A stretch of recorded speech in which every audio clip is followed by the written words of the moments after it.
السلام عليكم ورحمة الله وبركاته. الحمد لله والصلاة والسلام على رسول الله முஹம்மது பின் அப்துல்லா அம்மா பாத். அன்புக்குரிய சகோதரர்களே, அல்லாஹ்வுடைய இறைநேசர்களே, இப்பொழுது நாங்கள் துல்ஹிஜ்ஜா மாதத்தினுடைய ஆரம்ப 10 நாட்களை நாம் அடைந்திருக்கின்றோம். இந்த நாட்களிலேயே நாம் அதிகபட்சமான இபாதாத்துகள், வணக்க வழிபாடுகள், நல்ல ரங்கங்கள் எல்லாம் நாம் செய்வதில் அதீத கவனம் செலுத்தக்கூடியவர்களாக நாம் இருக்கப்பட வேண்டும்.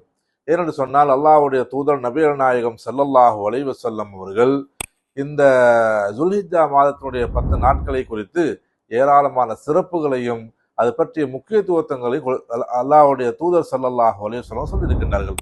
அதே போன்று அல்லாஹ் தஆலாவும் அல் குர்ஆனிலேயும் கூட இந்த துல்ஹிஜ்ஜா மாதத்தினுடைய 10 நாட்களை குறித்து சொல்லுகிற நேரத்தில் வல் ஃபஜ்ர் வலயாலின் அஷ்ர் வஷ்ஷஃப்இ வல் வத்ர்.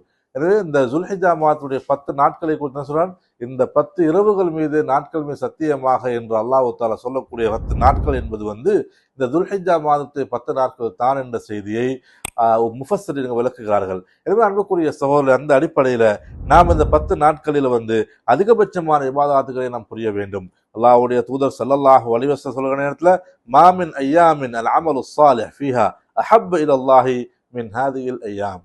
அல்லாஹ்வுக்கு செய்யக்கூடிய அதாவது விருப்பமான அமல்கள் செய்யக்கூடிய விருப்பமான நாட்கள் இந்த துல்ஹிஜ்ஜா மாதத்துடைய 10 நாட்கள் தான் என்ற செய்தி ஸல்லல்லாஹு சொல்லிவிட்டு, எந்த அளவுக்கு சிறப்புன்னு சொன்னால், இந்த 10 நாட்கள்ல அதாவது ஜிஹாதை விட சிறப்புக்கு நன்மை கிடைக்கக்கூடியதாக இருக்கும்.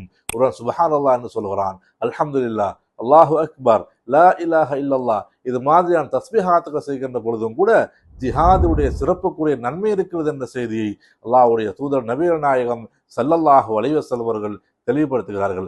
ஆகவே அன்புக்குரிய சகோதரர்களே, இந்த தஸ்பீஹாத்துகள் மாத்திரமில்லாமல் துஹா தொழுகைகள், நோன்பு நோட்பது போன்ற விஷயங்களை எல்லாம் நாம் செய்வதன் மூலமாக அல்லாஹ்வுடைய நெருக்கத்தை பெற்றுக்கொள்ள முடியும். எனவே நாம் பாவங்களை களைந்துவிட்டு நன்மைகளை அதிகமாக செய்வோம்.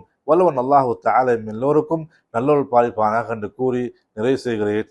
ஆகிரு தஅவானா அல்ஹம்துலில்லாஹி ரப்பில் ஆலமீன். வஸ்ஸலாமு அலைக்கும் வரஹ்மத்துல்லாஹி வபரகாத்துஹு.